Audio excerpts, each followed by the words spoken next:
Welcome to this deep dive. Today we are taking you into, well, it's a pretty sophisticated doctoral level exploration. Yeah, a real paradox. Exactly, a constitutional paradox that challenges our most basic assumptions about how a city is supposed to be governed. Right, because we usually take those assumptions for granted. We really do. Yeah. So imagine for a second that you live in a massive, rapidly expanding metropolis. Millions of people. Millions. And you possess the fundamental democratic right to step up to the ballot box and elect your local leaders. You cast your vote. Right, you cast your vote, a mayor is chosen, a city council is seated. You feel that that tangible sense of civic participation. You did your civic duty. You did. But then a severe security crisis hits your streets. Something dangerous. Right. Yeah. And you naturally look to those leaders you just elected to secure your neighborhood, to command the police to protect your family. Which makes sense. But the shocking reality you discover is that they are legally barred from doing so. Banned from it entirely. Yes. The leaders you elected have absolutely zero control over the police, the security forces, or the overarching political governance of your very own streets. An entirely different higher level of government holds a monopoly on those crucial decisions. It's wild. This scenario forces a total reevaluation of what voting actually accomplishes. I mean, are you participating in a transfer of power, or are you participating in state-sponsored administrative theater? State-sponsored theater is a good way to put it. It forces you to question the very fabric of the social contract. Let's be real. For millions of people navigating complex urban environments, this is not a thought experiment. No, it is their everyday constitutional reality. Exactly.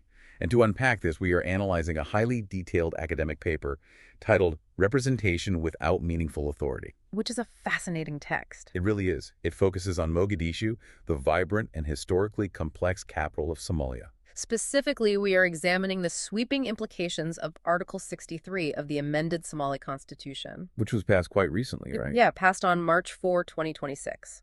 Okay, so our mission today is to rigorously unpack that specific article. But I want to lay down a marker right here at the start. Go for it. While our focal point is a deeply specific look at local governance in one East African capital, the analytical framework we are using acts as a magnifying glass for a much larger phenomenon. It's a global issue, really. Absolutely.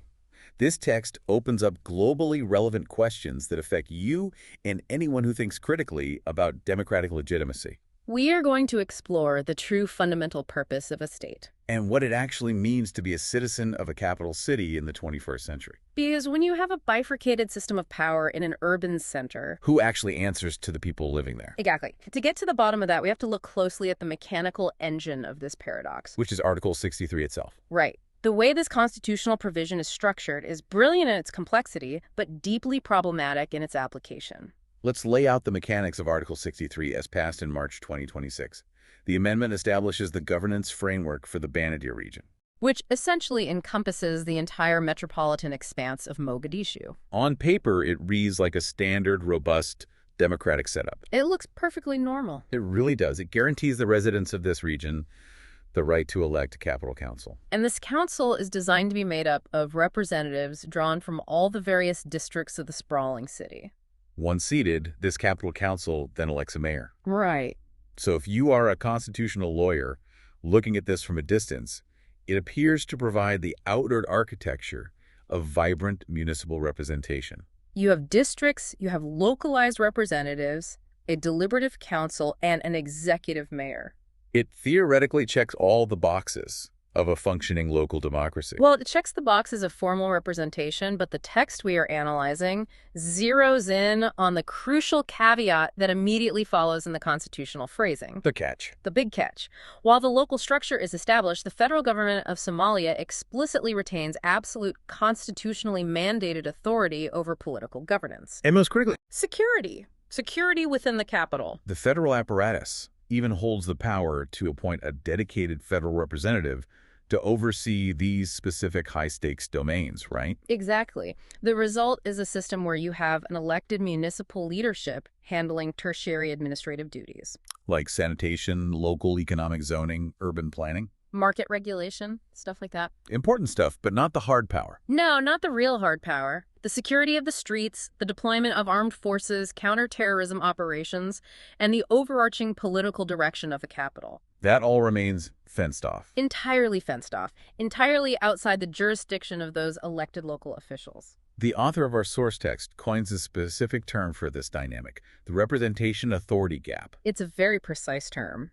It describes a structural tension where electoral representation, your hard-won right to vote and elevate a local leader, is completely severed from the exercise of decisive state authority. Particularly the power to protect public safety. You get the representative, but the representative is systematically denied the power to alter your reality. To understand the corrosive nature of this gap, we need to strip democratic governance down to its three fundamental pillars. Okay, let's do it. Traditional democratic theory relies on a seamless chain of accountability connecting three elements: representation, authority, and accountability. Let's walk through those. First, representation. Citizens participate in open elections to choose their leaders. Check. Second, authority. Those chosen representatives must actually possess the executive or legislative power to make binding decisions. Concerning public policy and resource allocation. Right. And third, accountability. Because those representatives have the authority to pull the levers of power, the citizens can objectively judge the outcomes of those decisions. And then either reward or punish them at the next election. It's like hiring a manager for a restaurant. Right. You hire this manager to run the place. Yeah. That's representation. But then you tell them they aren't allowed to step foot in the kitchen or even talk to the chefs. That's a lack of authority. A total lack of authority. So if the food comes out bad and the customers are angry, who do you blame? The manager couldn't even talk to the chef. That's the breakdown of accountability. That's a perfect analogy. The chain is completely broken. Let's test that framework against some complex urban realities. In a typical major city, let's look at a place grappling with high crime or systemic issues. If the mayor's policies fail, the voters vote them out. Exactly. The authority over the police budget, for instance, is inextricably linked to the mayor's office. But if we apply this idealized chain of accountability to Mogadishu, the structure collapses. The residents have the first pillar. They have representation. The capital council and the mayor exist. They hold press conferences. They pass local ordinances. They are highly visible figures. Visibility without utility. Wow, visibility without utility. Because the authority over the most consequential field of governance, which, in a city navigating the aftermath of decades of conflict, is undeniably security, lies entirely with the federal executive. And its appointed security chiefs. Therefore, that third pillar, accountability, is shattered.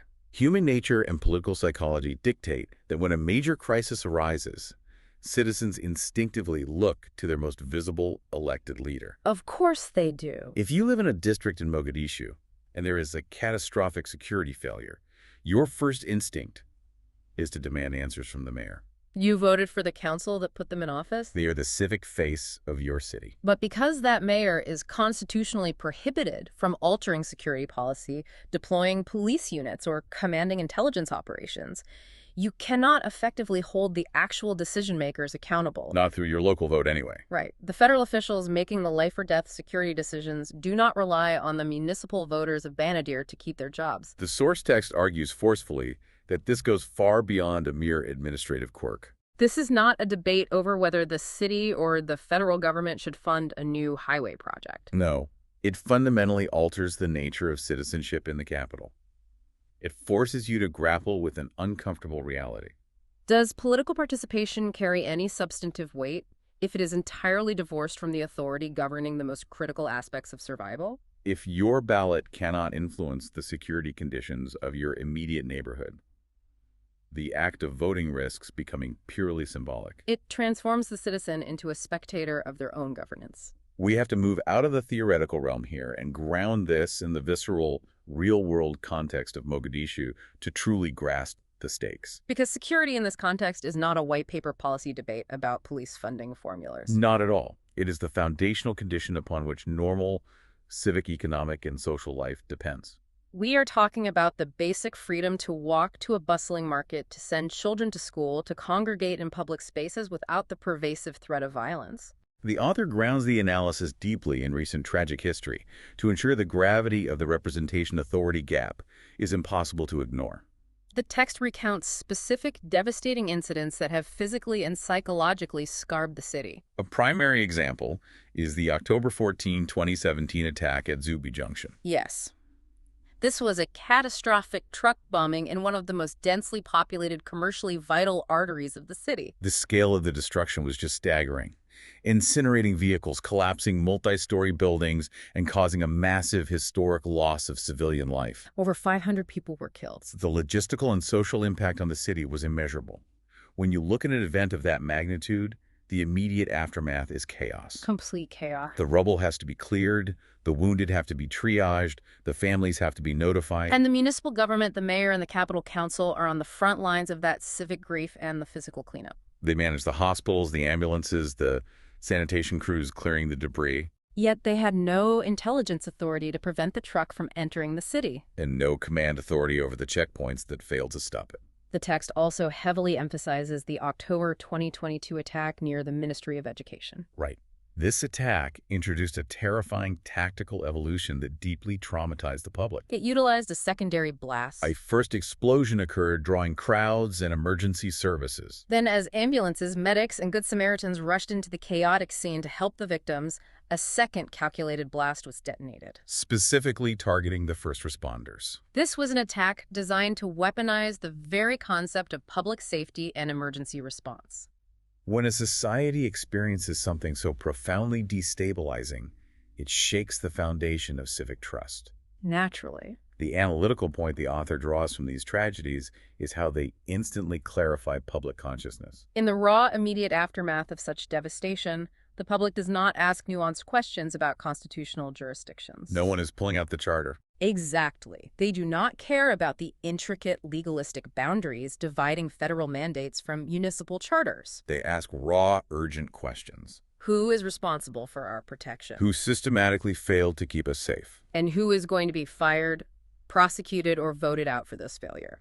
If the elected mayor is forced to stand before the grieving public and essentially state, "I am your elected leader, but I possess no authority over the security apparatus that was supposed to prevent this," the psychological damage to the concept of democracy is profound. the public realizes that their elected representative is a manager without a mandate. To understand why this lack of security authority is so uniquely destructive to government legitimacy, the author anchors the argument in classical democratic theory. Reaching back to Thomas Hobbes in his 1651 work Leviathan.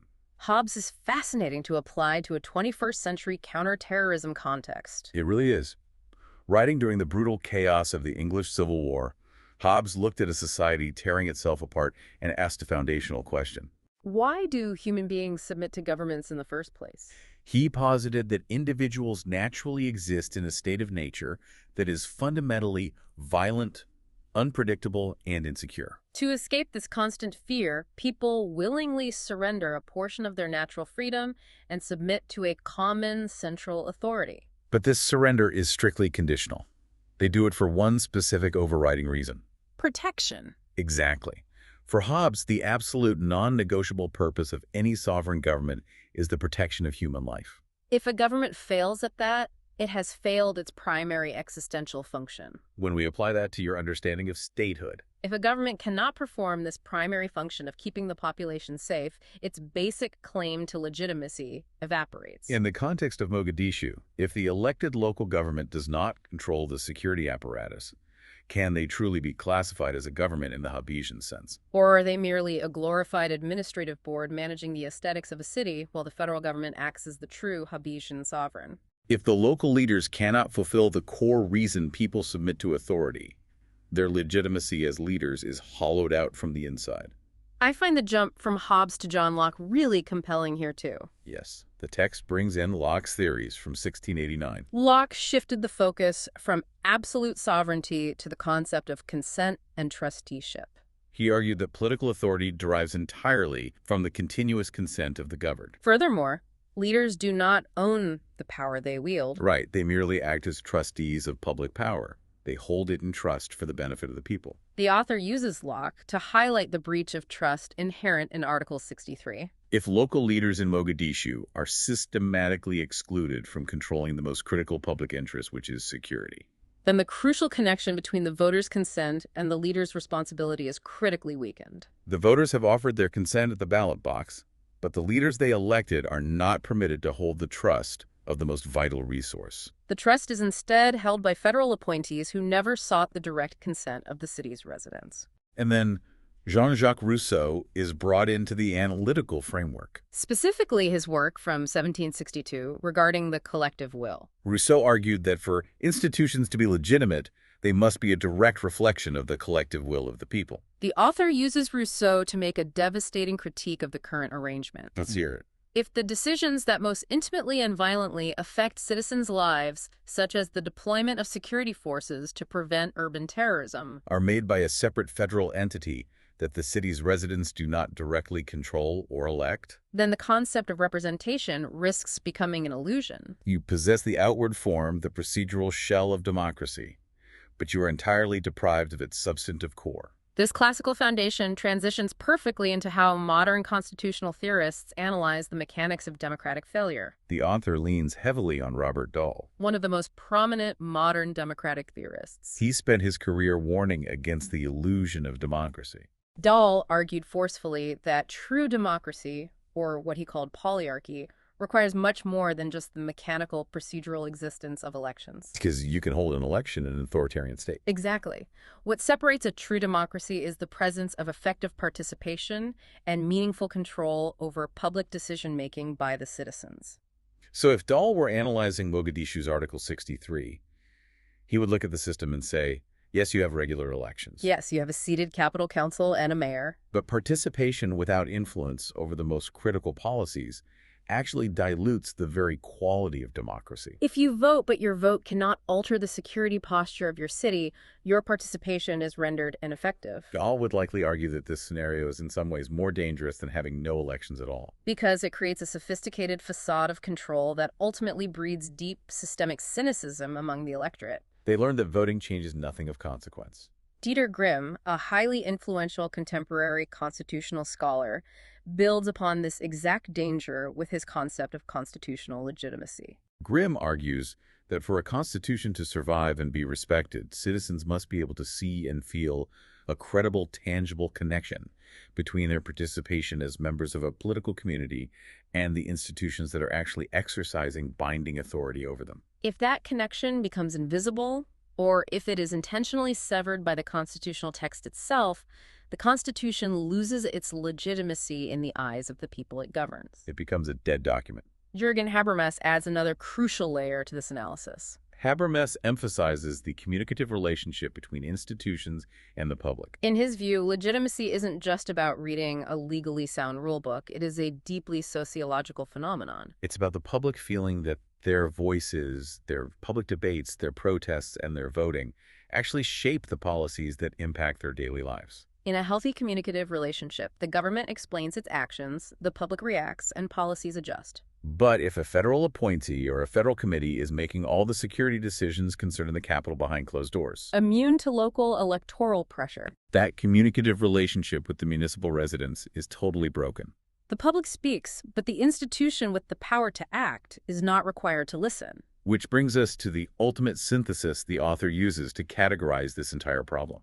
Tom Ginsburg's comparative constitutional framework. Ginsburg is brilliant because he separates the concept of legitimacy into two distinct, often conflicting categories. Legal authority and sociological legitimacy. Let's break those down. Legal authority is purely formal and procedural.